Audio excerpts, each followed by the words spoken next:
Frustration అంతా నీ మీద చూపించి నిన్ను బాధ పెట్టాను. I'm sorry. పర్లేదు, అర్థం చేసుకునే దాన్నే అర్ధాంగి అంటారు. నీలాంటి భార్య దొరకడం నిజంగా నా అదృష్టం. I'm lucky.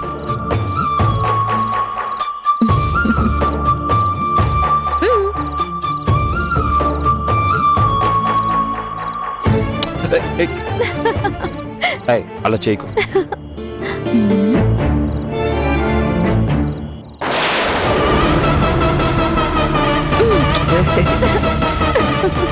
చెప్పాను కదా. సరే సరే సరే రండి.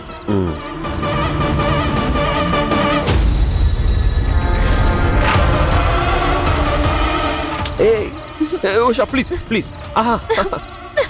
ఉషా వద్దు. వద్దా.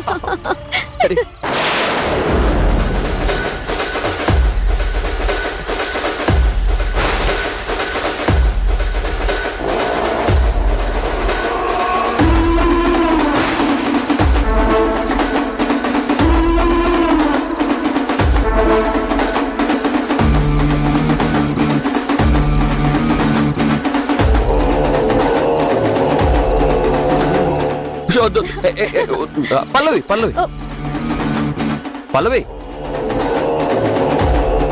అదేంటన్నా వెళ్ళిపోతున్నావు? మీ హ్యాపీ మూమెంట్ ని డిస్టర్బ్ చేయడం ఎందుకు అని. మా ఇద్దరి మధ్య ఈ హ్యాపీనెస్ ఎప్పుడు ఉండేది పల్లవి. నీ వల్ల డిస్టర్బ్ అయ్యే ఛాన్సే లేదు. పల్లవి రా కూర్చో. యాక్చువల్లీ కాల్ చేసి మాట్లాడదాం అనుకున్నాను, కానీ ఇది చాలా ఇంపార్టెంట్ విషయం, అందుకే డైరెక్ట్ గా మాట్లాడదామని వచ్చాను. ఏంటది? ముందే చెప్తున్నాను, ఇది మన ముగ్గురి భవిష్యత్తు కోసం నేను చేసిన ప్లాన్. మీరు ఓకే అంటేనే ఫర్దర్ గా ప్రొసీడ్ అవుతాను. ఓకే అన్నాలంటే ఫస్ట్ నీ ప్లాన్ ఏంటో తెలియాలి కదా. ఏం లేదు కిరణ్ గారు, మీ టాలెంట్ తెలిసిన హార్డ్ కోర్ ఫ్యాన్ గా మీరిలా డౌన్ ఫాల్ అవ్వడం నాకు నచ్చలేదు. మీకోసం ఏదైనా చెయ్యాలి, దూరమైన మీ లెగసీని తిరిగి తీసుకురావాలని నేను చాలా రోజుల నుండి ఎన్నో ఆలోచనలు చేస్తున్నాను. ఫైనల్ గా ఈరోజు అన్నీ సెట్ అయ్యాయి.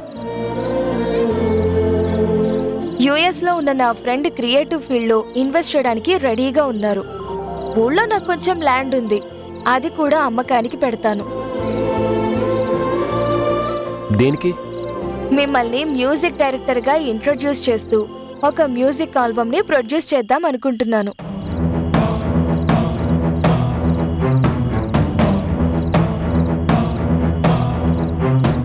మ్యూజిక్ డైరెక్టర్ గానా?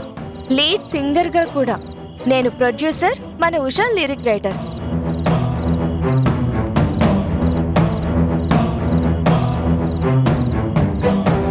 ఇంత ఎక్సైటింగ్ న్యూస్ చెప్తే ఇద్దరూ కలిసి డాన్స్ చేస్తారనుకుంటే ఇలా డల్ అయిపోయారేంటి? పల్లవి, రిస్క్ చేస్తున్నావేమో అనిపిస్తుంది. కాదు, నేను అభిమానించే వ్యక్తి ఎదుగుదల కోసం నా వంతు ప్రయత్నం చేస్తున్నాను. ఫెయిల్ అవుతావేమో. ఎందుకలా నెగటివ్ గా ఆలోచిస్తున్నారు? మీకోసం నేను ఏం చెయ్యడానికైనా రెడీ అయితే మీరెందుకు ఇలా డిస్కరేజ్ చేస్తున్నారు? అది కాదు పల్లవి, నేను ఇప్పటి వరకు సింగింగ్ మీద మాత్రమే కాన్సన్ట్రేట్ చేశాను. అలాంటిది ఇప్పుడు కంపోజ్ చేయడం, రికార్డింగ్, మిక్సింగ్, అదంతా ఈజీ పని కాదు. అలా అని ఇంపాసిబుల్ కూడా కాదు కదా. మిమ్మల్ని ఎవరో పిలిచి అవకాశం ఇవ్వడం, అవమానించడం నాకిష్టం లేదు. అందుకే ఈ డెసిషన్ తీసుకున్నాను. డబ్బు ప్రాఫిట్స్ కన్నా మీకు పేరు రావడమే టార్గెట్ గా ఈ ప్రాజెక్ట్ చేస్తున్నాను.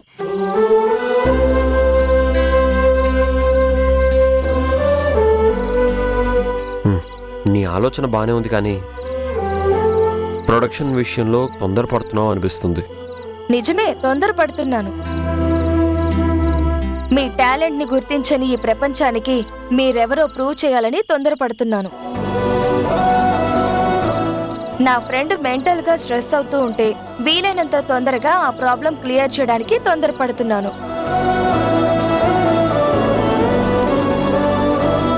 మన టీంలో సీనియర్ టెక్నీషియన్స్ ని కూడా పెట్టుకుందాం. ఉషా పాటలు రాస్తుంది, మీరు ట్యూన్ చేయండి, మిగిలిందంతా నేను మేనేజ్ చేస్తాను.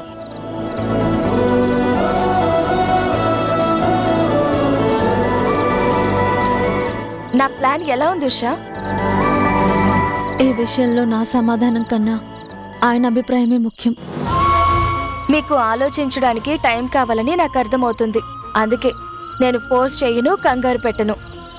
బట్ ఉషా లిరిక్స్తో, మీ పాటలతో మనం సక్సెస్ అవుతాం. ఒక ఫ్రెండ్గా, వెల్ విషర్గా మీ నుండి పాజిటివ్ రెస్పాన్స్ కోసం వెయిట్ చేస్తూ ఉంటాను. సరే మరి, నేను బయలుదేరుతాను. బాయ్ కిరణ్ గారు. బాయ్ ఉషా. బాయ్.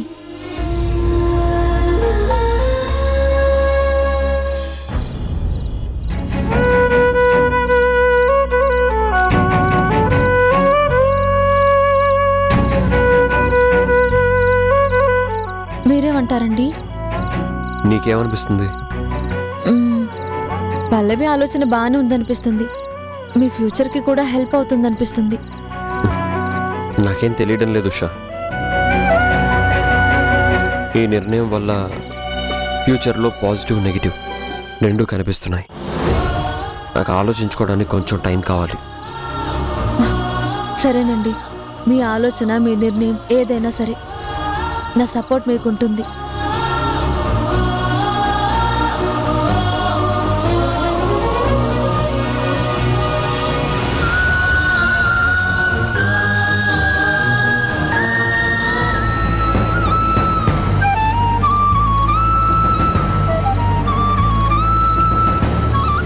అత్తయ్య, మీరు వెళ్ళి నిద్రపోండి.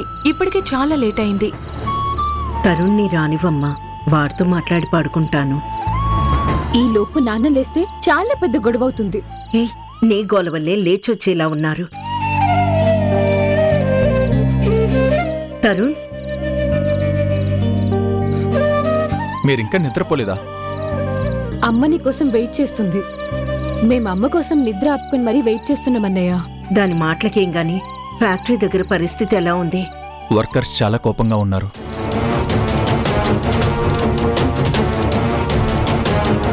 మేఘన సారీ చెప్తే కానీ ఇద్దరిని ఎక్కడికి తీసుకెళ్ళడానికి వీల్లేదని చాలా సీరియస్గా చెప్పారు. అంటే వాళ్ళు ఇంకా ఆఫీస్లోనే ఉన్నారా? వర్కర్స్ వల్ల ఏదైనా థ్రెట్ ఉంటుందా? లేదమ్మా, యూనియన్ లీడర్ మనకి తెలిసిన వాడే కాబట్టి రిక్వెస్ట్ చేశాను. మీ మీద గౌరవంతో ఓకే చెప్పాడు. వాళ్ళిద్దరినీ సేఫ్గా ఇంటి దగ్గర దింపొచ్చాను.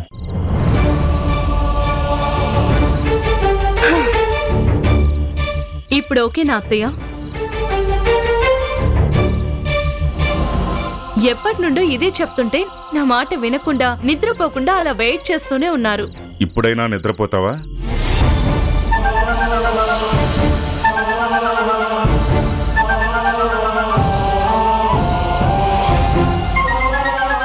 ఏమండి, మీరు నిద్రపోలేదా? నీది కొడుకు మీద ప్రేమ అయితే నాది కోపం. రెండూ నిద్రని దూరం చేసే కారణాలే.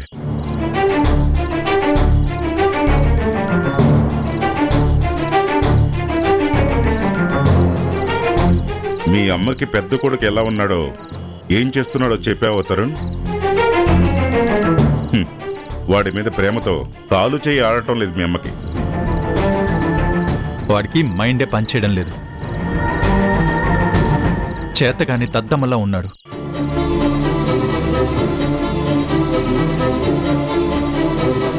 ఆ మాటలు, బిహేవియర్, మేఘన ఏం మాట్లాడినా మాట్లాడకుండా సైలెంట్గా ఉండడం నిజంగా నాకు చాలా ఇరిటేషన్గా ఉంది. విన్నావా?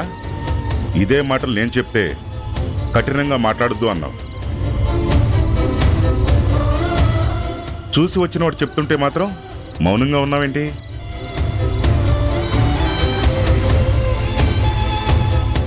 ఇంకా దారుణం ఏంటంటే, ఇంత జరిగినా కూడా మేఘనకి కొంచెం కూడా పొగరు తగ్గలేదు.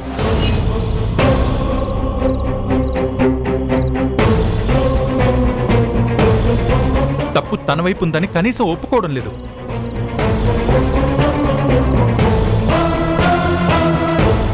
ఆవిడిగారు నోటుకొచ్చినట్టు వాగుతుంటే మన సార్ మాత్రం కళ్ళప్పగించి చూస్తున్నాడే తప్ప నోరు మాత్రం తెరవడం లేదు.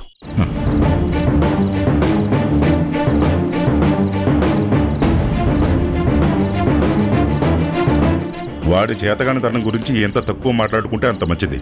వాడి గురించి వదిలేసాయి.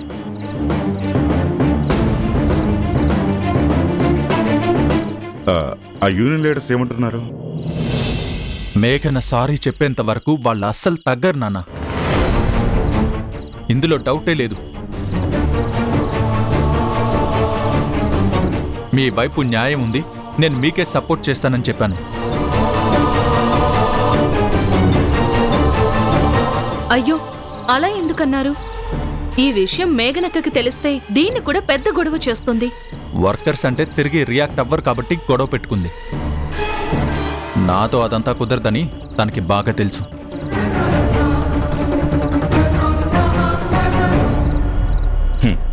అందరికీ అన్నీ తెలుసు తరుణ్. మంచి చెడులు తిరిగింది ఇద్దరికి. మోసపోయినా సరే మమకారం పెంచుకుంటున్న తల్లికి, అమ్మా నాన్నల కన్నా పెళ్ళామే ఎక్కువ అనుకున్న కొడుక్కి, అక్కడున్న వాడికి చెప్పడం అనవసరం.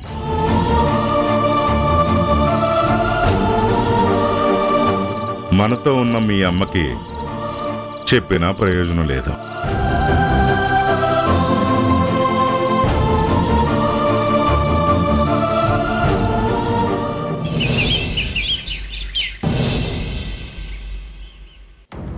మేఘనా, నేను బానే ఉన్నాను కదా, డాక్టర్ ఎందుకు? డాక్టర్ వచ్చింది నీకు ట్రీట్మెంట్ ఇవ్వడానికి కాదు, మీ అమ్మకి ట్రీట్మెంట్ ఇవ్వడానికి. అర్థం కాలేదు. ఫ్యాక్టరీలో జరిగిన గొడవకి నీ హెల్త్ డిస్టర్బ్ అయి నువ్వు కళ్ళు తిరిగి పడిపోయావన్న విషయం మీ అమ్మకి తెలిసేలా చేశాను. అది తెలిసిన మీ అమ్మ నా కొడుకు ఎలా ఉన్నాడో అని పరిగెత్తుకుంటూ ఇక్కడికి వస్తుంది. అప్పుడు నేను డ్రామా స్టార్ట్ చేస్తాను.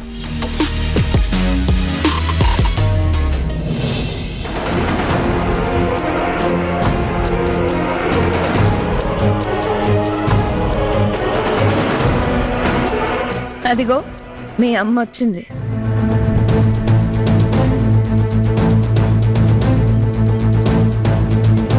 ఏది ఏవైనా నువ్వు మాత్రం కళ్ళు తెరవకుండా పడుకొని యాక్ట్ చేయి. డాక్టర్, ఇక మొదలు పెడదామా? Okay madam.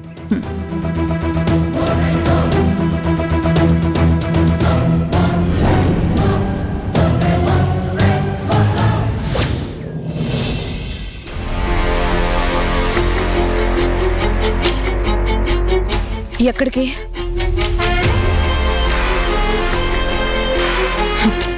సంజయ్ని ఇప్పుడు కూడా ప్రశాంతంగా ఉండనివరా? వాడి కొంట్లో బాలేదని తెలిసింది, చూద్దామని. డాక్టర్ వచ్చారు, చూశారు, వెళ్తున్నారు. ఇంకా మీరేం చూస్తారు?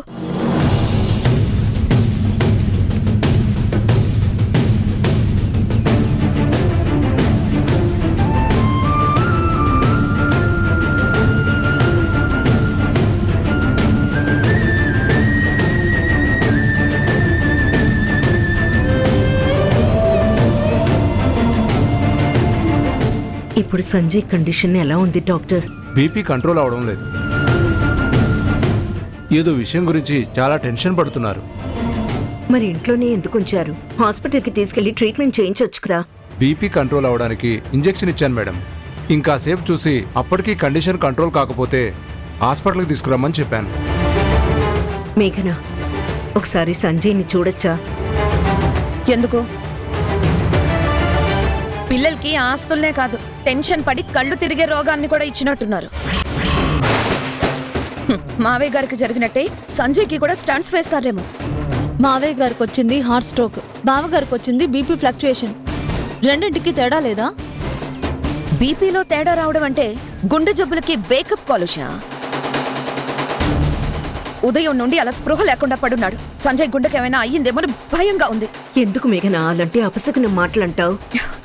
అపశకునం నా మాటల్లోనే ఉంది, కానీ జరగాల్సిన కీడంతా బయటే జరుగుతుంది.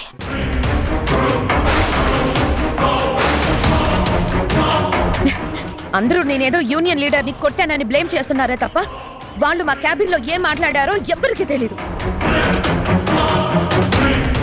ఏం జరిగిందో చెప్పాల్సిన మనిషి లోపల స్పృహ లేకుండా పడున్నాడు. నేను చెప్పినా ఎవ్వరూ నమ్మరు.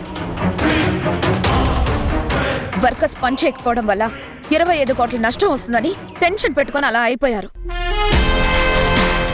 సమస్యల్లో ఉంటే అందరూ సింపతి చూపించేవాళ్లే కానీ సహాయం చేసేవాళ్ళు ఎవ్వరూ ఉండరు. ఇప్పుడు మీరు కూడా వచ్చింది నా వల్ల ఇదంతా జరిగిందని చెప్పడానికే కదా. అత్తయ్య ఉద్దేశం అదే అయితే నువ్వింతసేపు మాట్లాడుతున్నా ఆవిడ మౌనంగా ఉండేవారా? ఆ మౌనం వెనుక కారణం నాకు తెలీదు, కానీ ఒకటి మాత్రం చెప్పగలను. మీకు అన్యాయం చేసినందుకు నా భర్తకి కరెక్ట్ శిక్ష పడిందని ఖచ్చితంగా అనుకుంటారు. మేఘన, వాడికి శిక్ష పడిందని సంతోషించేదాన్ని అయితే జీవితంలో ఈ గుమ్మం తొక్కనని చెప్పిన దాన్ని ఎందుకు వస్తాను? తల్లికి బిడ్డల మీద ప్రేమ ఉంటుంది తప్ప ప్రతీకారం ఉండదు. క్రమశిక్షణలు పెట్టాలన్న కోపం ఉంటుంది గాని ప్రమాదం జరగాలి, ప్రాణాల మీదకి రావాలని కోరుకోదు. పైసాకి పనికిరాని ప్రేమ ఉంటే ఎంత లేకపోతే ఎంత. సంజయ్ని కాపాడుకునే దారుల కోసం నేను చూస్తూ ఉంటే మీరు ఇంటికొచ్చి నాతో గొడవ పడుతున్నారు. గొడవ మొదలు పెట్టింది నువ్వే అక్క.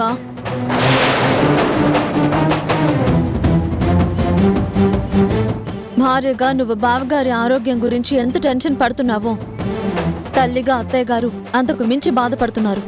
ఈ బాధ టెన్షన్ వల్ల ఏ లాభం ఉండదు.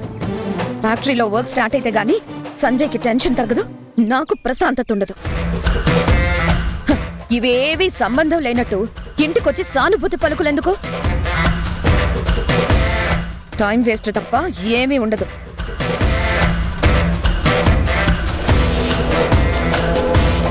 రండత్తయ్య వెళ్దాం.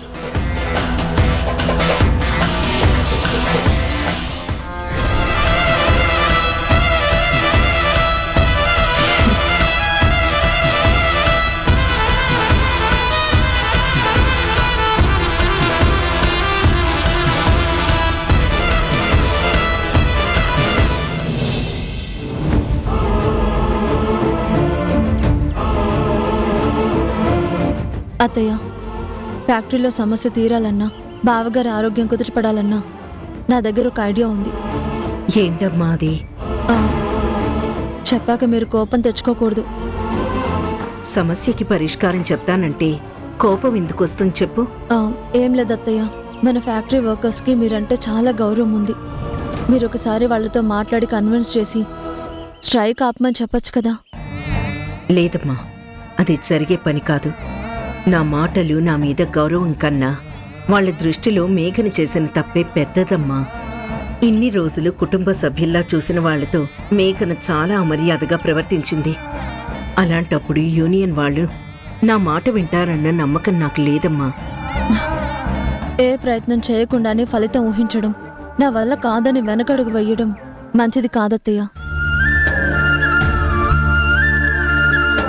తప్పు చేసినా మేఘన అక్క సారీ చెప్పదు, కానీ నిందలు వేస్తూ నిష్ఠురంగా మాట్లాడుతుంది. ఎవరికి తప్పినా బిడ్డ క్షేమం అమ్మకి ముఖ్యం కదత్తయ్య. ఏ ఉద్దేశంతో ఇంటికి వచ్చారో అదే ఉద్దేశంతో ఫ్యాక్టరీకి వెళ్ళి మాట్లాడండి అత్తయ్య. బావగారి ఆరోగ్యం కాపాడుకోవడం కోసం మనకి ఇంతకు మించిన ఆలోచన ఏం లేదనిపిస్తుంది. దయచేసి ఒకసారి ఆలోచించండి అత్తయ్య. అసలు ఏమనుకుంటుందమ్మా మీ అత్తయ్య? వాడు కళ్ళు తిరిగి పడితే ఈవిడిగారు కన్నీళ్లు పెట్టుకుని వెళ్ళటం ఏంటి? ఆ ఇంటికి అక్కడున్న మనుషులకి సంబంధం లేదనే కదా ఇక్కడికొచ్చి ప్రశాంతంగా బతుకుతున్నాం. దాన్ని కూడా దూరం చేయాలని కంకణ కట్టుకుందా? మావయ్య ప్లీజ్, మీరు ఆవేశపడకండి. చెప్పిన మాట వినని మనుషులు చేసే పనులకి ఆవేశం కాక ఆనందం వస్తుందా? అమ్మ కదా మావయ్య, కొడుక్కి ఏమన్నా అయ్యిందన్న కంగారుతో వెళ్ళుంటారు. నేను మాత్రం నాన్నని కాదమ్మా. బంధాలు బాధ్యతలు తెలియని వాణ్ణి దూరంగా పెడితేనే నాన్న పదానికి విలువ తెలుస్తుంది. అయినా అమ్మ అని ఈవిడనుకోవడం కాదమ్మా, వాడికుండాలి. అక్కడ లేనప్పుడు నోరు మూసుకుని ఇంట్లో ఉండాలి.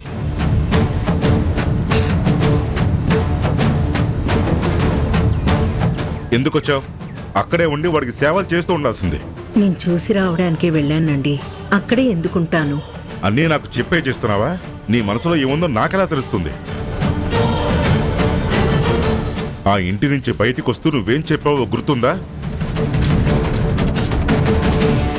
ఆహా, నీ ఆత్మాభిమానాన్ని చంపుకొని నీకు నచ్చినట్టుండాలా?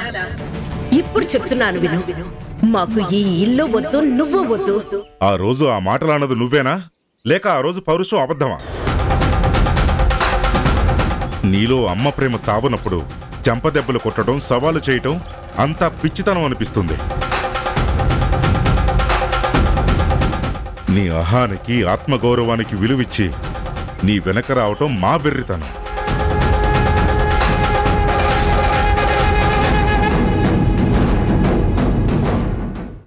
మొండికేస్తుంది, మూర్ఖంగా మాట్లాడుతుంది నువ్వు. ఆ ఇంటికి వెళ్ళటమే పాపం అనుకుంటే తప్పు చేసి సారీ చెప్పని వాడి భార్య కోసం నువ్వు వర్కర్స్తో మాట్లాడతావా? బావగారికి ఒంట్లో బాగాలేదు. అత్తయ్య గారు వెళ్లారు, వచ్చేశారు. కోపంలో అన్న మాటలు తప్పటం మీ అత్తయ్యకి సులువేమో కానీ గతాన్ని దృష్టిలో పెట్టుకుని తీసుకున్న నిర్ణయాన్ని మార్చుకోవటం నా వల్ల కాదు.